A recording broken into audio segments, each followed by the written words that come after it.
All right, well, good morning, everybody. I want to welcome you to our training session here. We're going to be going over a couple of different topics. One is harassment in the workplace, which is part of our civil treatment training series, and the other is reasonable suspicion. When we're starting off here, we're going to talk about the harassment in the workplace. Now, it's a litigious world out there. Everybody seems to be suing everybody for every little thing, right?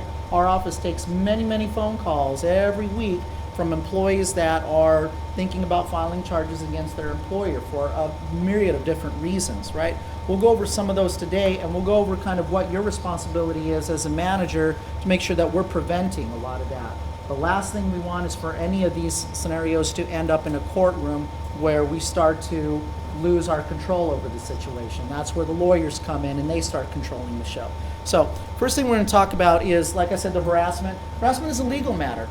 Whether you know this or not, listen, harassment is a crime. When a crime has been committed, it has to be investigated, right? And somebody is culpable. Somebody is responsible for that crime. Whether it's the violator or whether it's the employer, the EEOC is going to find out who that is. So what we'll talk about is what you can do as an employer to make sure that that liability is off your shoulders and onto whoever the violator is. We'll talk about what the liability is, the exposure that Hensley has to liability. We'll talk about the impact that it has on everybody involved, the policies that are in place to prevent this type of behavior, and of course the action that you as managers have to take if and when harassment rears its ugly head in the workplace. Now, first thing I want to do is define the two different types of harassment, right? Now, a lot of you probably rely on that age-old definition that harassment is whenever you are sexually harassing another employer. Well, like I said, those definitions have been broadened, right? So now we need to make sure we understand what the two areas of harassment are. One is quid pro quo, and the other is hostile work environment. Now, the first one, quid pro quo, is actually a Latin term that loosely translated means this for that. I'll give you this, you give me that kind of thing.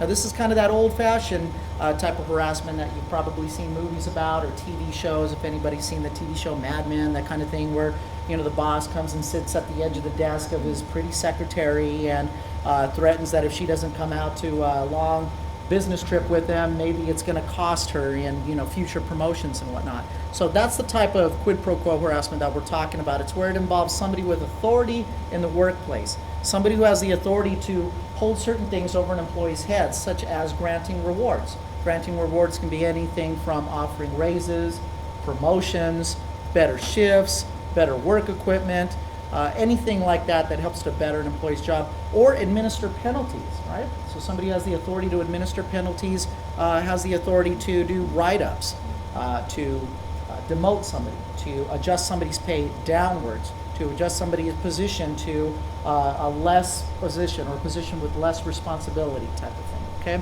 So pretty much everyone here in this room has that type of authority, right? To hold this type of thing over somebody's head. This is quid pro quo harassment. Does that make sense? Any questions on that? Excellent. Let's talk about the other type of harassment, the hostile environment. Hostile environment is the one that I've got to say we get the majority of the phone calls on, right? I want to say 80% of the calls that we get when it comes to harassment have to do with hostile environment, okay? So to give you an example, yeah, hi HR. Every day when I come into work, my manager yells at me. He yells and he cusses and he kicks his wastebasket, and it's a hostile work environment. And we'll always ask, well, what's going on? Why do you think he's yelling at you? Well, I tend to come in late every day, but that's no reason for him to lose his temper that way. Who here thinks that's against the law for this guy to fly off the handle like that with his employee? Against the law? Good, actually, no hands. In the state of Arizona, it's not against the law to be a jerk. Yeah, right? It's not. Now, where it is against the law is when it's either, like I said, unwelcome sexual conduct, which is the conventional way, or intimidating, hostile, or offensive behavior. When the behavior is intimidating, so in other words, Joe says, hey, listen, you've come in late the past few days, and let me tell you something, kid, all right? You come in late again, and it's going to cost you one of these, right? Right across the side of your face. Intimidating behavior? Yeah, you bet. Is this hostile environment? Yeah, because it's intimidating. He's intimidating the guy with the threat of physical harm. Okay? Hostile environment, this is where he hauls off and kicks a trash can at the guy. Gets so mad and he starts throwing things at the guy. Or punches a hole in the wall type of thing. Okay? Hostile environment. or offensive. Now here's where the line starts to blur a little bit. Raise your hand if you've ever dropped an F-bomb at work. Come on, it's a great, thank you, come on. I see you back there too. Right, it happens from time to time. We're human beings and an F-bomb is gonna get dropped, or colorful language, things like that, right? Matter of fact, some of us probably used it 17 times before we had our first cup of coffee this morning, right? Offensive behavior, it's in the eye of the beholder, right? How many guys do you have on your team? 6 guys on your team. Pretty tight crew? Yeah. Good workers? You proud of them? I'm sure they're proud of you as a leader, right? You guys get along pretty well? Communicate pretty well with each other? Pretty friendly basis? F-bomb every now and then? It happens. What about the day when you have an employee who says, hey, listen, over the weekend I found religion and I no longer cuss. I don't use colorful language at all. I'm done with it. Okay? You got to stop the colorful language. Do what you can, right? You do what you can, and one thing that you absolutely can do is stop that kind of language in front of that guy, right? Right? Be respectful of that guy. Says he doesn't like it, keep it away from him, right? The rest of the crew is okay with it. That's the way you guys communicate. Is it the most professional way to communicate? Probably not. Do we recommend that type of communication? Of course not. We're human resources. We don't recommend anything fun. Okay, so here's the thing. Thanks for the laugh, guys. Here's the thing: is you got to remember to always be aware of who your crowd is. Be aware of who your audience is, okay? If a member of the audience believes something to be offensive, cut that behavior out with that member of the audience. Or perhaps you should think about cutting that behavior out completely. The rule of thumb is if it's job related, it's okay. If it's not job related, not okay. If our HR team is sitting in a courtroom with you guys and the plaintiff's attorney is asking us, right, the F-bombs that you're dropping, can you explain how using the F word is part of the job? Pretty hard time to do that, right? The word beer is part of the job. The word distribution is part of the job. Pallet, forklift, all part of the job. F word, not part of the job. That's where we run into problems. Does that make sense? You see where we're starting to draw the line between certain things now? Now there's 3 different types of hostile environment. And so we're gonna go and delve a little bit further and define each one of those. The first is physical harassment. Physical, just like it sounds, right? Hugging, touching. First of all, a lot of huggers around here. You guys do a lot of hugging in the morning when the guys get started? Yeah, okay. So hugging, touching, standing too close to someone, invading that, you know, what people say, they like that 3-foot bubble of personal space, whatever. Pats on the back, pats on the bottom, blocking a person's path, or something as egregious as sexual assault or rape. That's the physical type of harassment. Verbal harassment, again, this is where that line starts to blur, right? Where you have to start thinking about the eye of the beholder when it comes to who your audience is. Vulgar language, discussing sexual activities or desires, nicknames or pet names, you know, hun, toots, sweetheart, sweet cake, cupcake, kitten, right? Anybody here from the Midwest or from the Deep South? There we go. Calling somebody honey or sugar, is that offensive? No, right? You go to a local store, you call somebody that, or you call your server that. People call each other that, right? I hear women calling guys that, right? That's just a term of endearment, right? West Coast, anybody from the West Coast? You call somebody sugar or hun like that, what do they think? It's demeaning. Who are you talking to? Seriously, did that guy just call me kitten?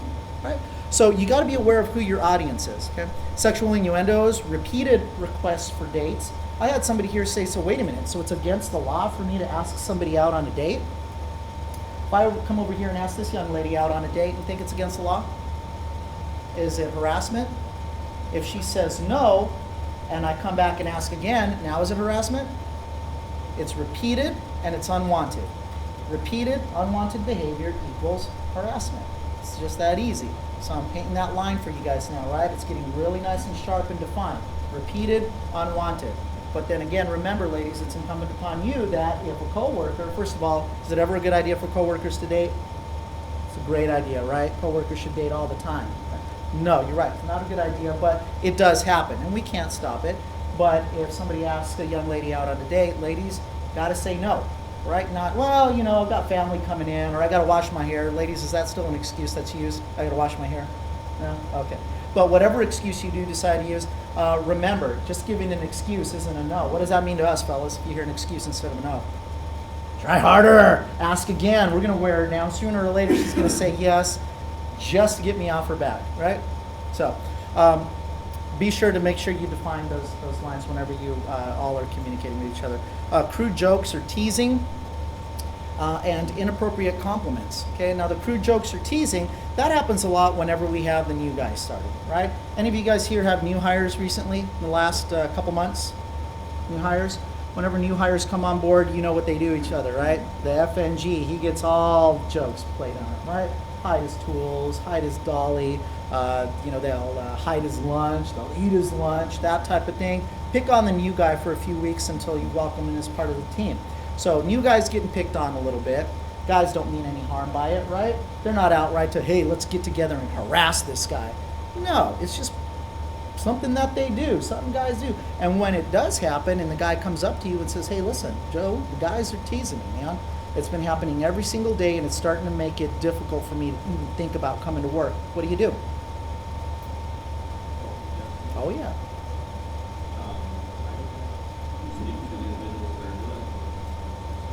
Speak to the individuals that are doing it and ask them to stop.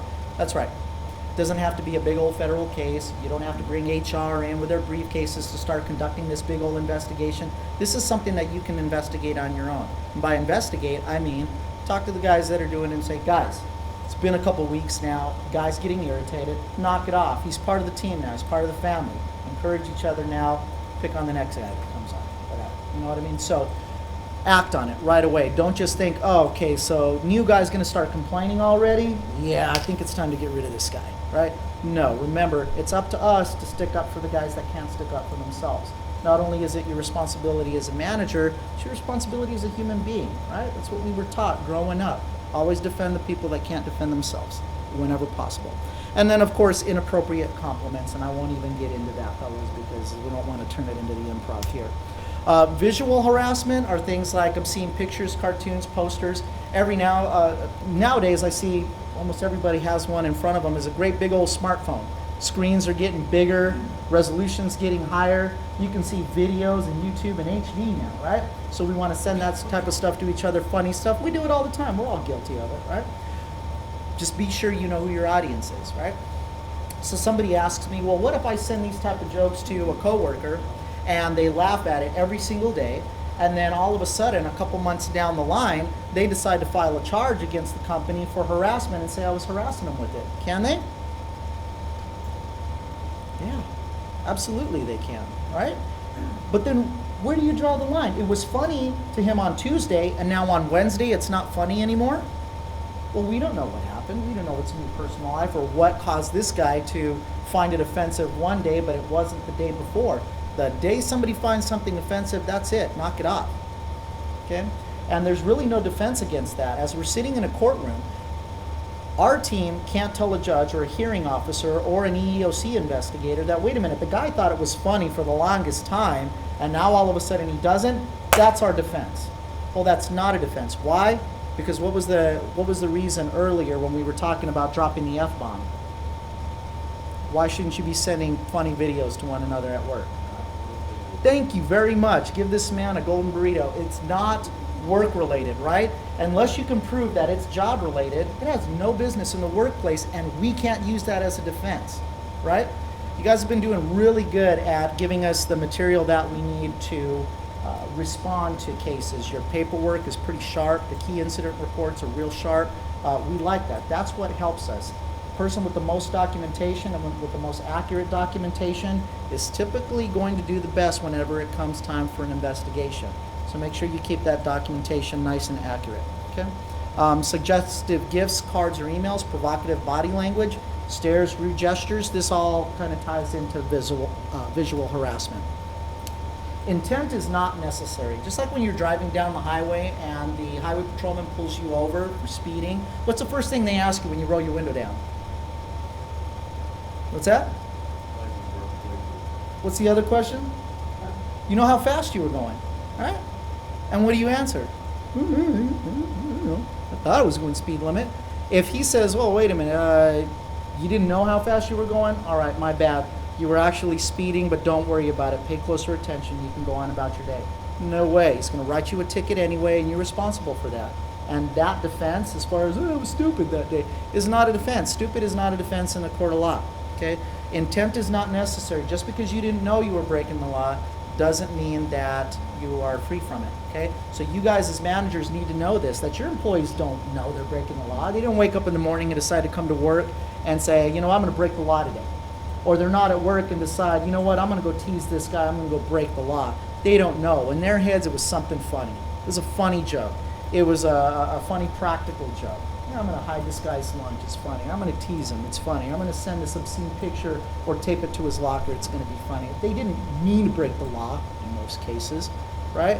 So it's up to you guys to educate your team and let them know, hey, once somebody finds something offensive, knock it off. Now we're starting to cross the line into hostile work environment, and that's harassment. Repeated unwanted behavior, okay? Once somebody has said stop, that's it. It's red light, okay? Let's talk about the liability and impact. Managers, which is everyone in this room here, can be personally sued for damages. Wait a minute, John, I work for this company, you know, this company should provide me with all the attorneys I need if somebody says that I did something wrong. First of all, let's talk about what that wrong is, okay? What's your name, sir? White shirt? What is it? Nick. Nick. All right, Nick. So, employee comes up to you and says, you know what, Nick, I feel like I've been harassed. The guys keep teasing me, and they're putting pictures of naked women up on my locker, and I'm getting pretty sick of it. And you say, yeah, you know what? You've kind of been a complainer for a while. As a matter of fact, you kind of drag ass at work a little bit. You're a little slow. I don't really feel you're getting this. Maybe this isn't the place for you. I think I'm going to go ahead and let you go. But he doesn't inform HR, not because he's mean, just because this guy actually is a bad employee, right? And Nick wants to let him go anyway. He was gonna let him go this afternoon if the guy hadn't come in and complained about it, right? But Nick did not follow procedure. And the procedure is as soon as somebody brings a case to you that could even remotely be a case of harassment or hostile environment, you gotta report it. Who do you report it to?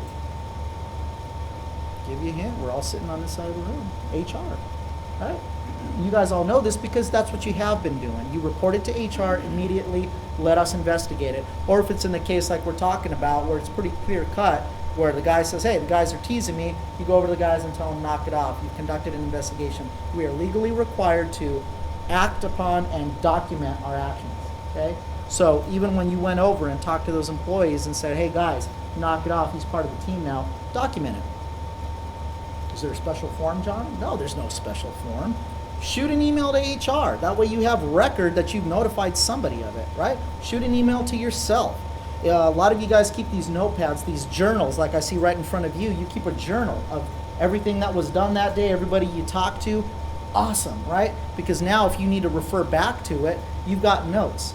Our memories are shoddy, especially when you guys have so many things to remember. And guess what? Statute of limitations, 180 days, okay? That means if you harass me today, 179 days from now, I can file a claim of harassment against my employer, and now you have to respond to it. I don't know about you, but can you remember something that happened 179 days ago with any great detail? No way, especially when I took notes, right? Employees nowadays are becoming savvy, and what they're doing is they're taking notes every single time they talk to a manager or every single time they get written up, and they document these types of things. They use calendars, they use, time recording devices. A lot of times employees are recording conversations when we don't even know about it. Come into a meeting with their cell phone, they'll record it, right? So be real careful with that. Make sure that you're documenting things, even when you're just doing a real quick investigation, right? And by investigation, like I said, it means just huddling the guys together and tell them to knock it off. Any questions on that, guys? On what your responsibility is there? Now, failing to act there, back to the whole you can be personally sued deal. If you fail to act in the manner that you are required to act by law and by company policy, a plaintiff's attorney can file a charge against you as well. And you'll have to defend yourself against that one, right? The employer's already worried about defending themselves against this charge and filing a motion to separate from you because you're the one that did wrong. Your employer's already set policies for you. Your employer's already set processes for you. Your employer's already spent a gazillion dollars on this awesome HR department for you that comes in here and takes care of these types of things for you. So there's no reason you shouldn't be taking that liability up and off your shoulders and over onto the HR department and let the HR firm handle it. Does that make sense, guys? And that's how you keep yourselves out of liability, okay? And I know you know this because you have been doing this so far. You've been doing an awesome job at it. Today is just a refresher, okay? But now, last but not least, let's talk about the policy in action. There are policies in place. I know this because we do your new hire orientations, and we pass this paperwork out to every employee, and every employee has to sign it. Not only is it in a separate policy, but it's also inside the employee handbook.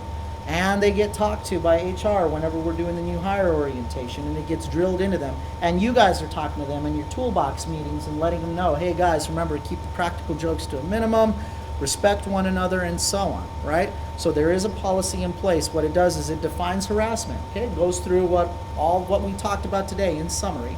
It states the intolerance for harassment, which is zero tolerance here in the workplace. It lists what those penalties are, and the penalties are, plain and simple, disciplinary action up to and including termination, and it outlines the procedures. The procedure is easy. If somebody ever feels like they've been the victim of or the witness to harassment, report it. Okay? And that's a message that you can help us reinforce with your team. If you ever feel like you've been the victim of or the witness to harassment, report it. I don't feel comfortable reporting things to my manager, report it to another manager. Okay? So managers, be aware that team members from another team could come up to you and tell you about a situation, and you still have to act on it. That responsibility still lies, okay? That obligation still lies. It ensures action. So once somebody has notified us of possible harassment, we promise to act, and act quickly. It's not something that they let us know and then we'll act on it within a week or two. We act immediately. Don't let that dog lie too long. And it defines the process. Like I said, the process is pretty easy. Once they've reported it, we investigate it, we make a determination, and then we act on that.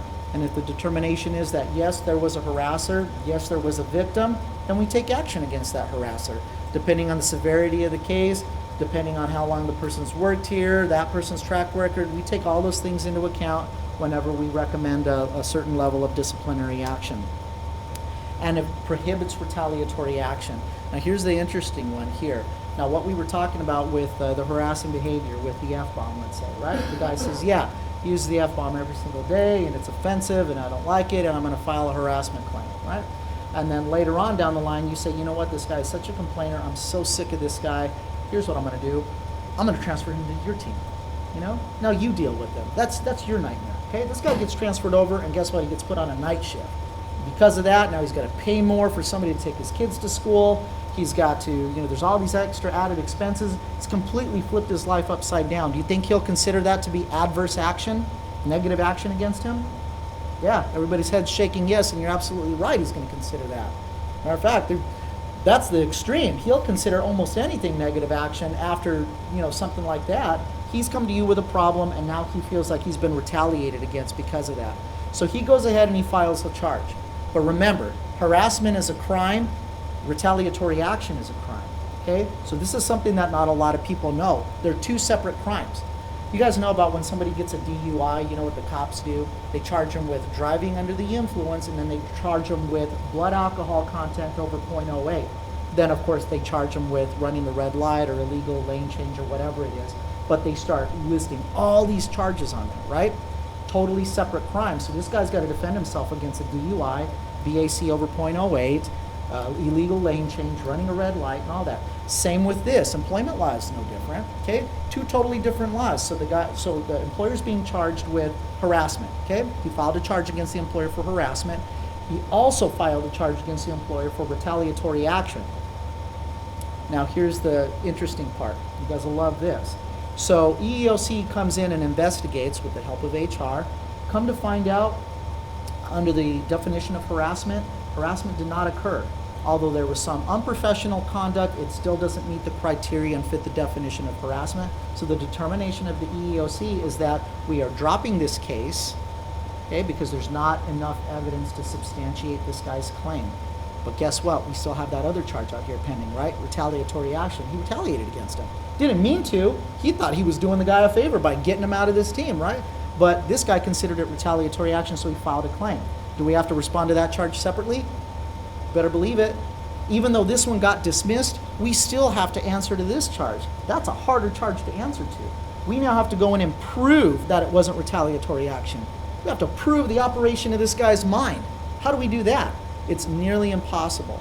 That's why it's very, very important that you report these things to HR right away, because we have a very regimented and structured process of investigating it and walking you through this, okay? Because we think about everything as worst case scenario, that, okay, once this ends up in the courtroom, here's how we're going to respond to it. So we start building our case from the get-go, from the moment you guys notify us. You guys don't have to worry about it.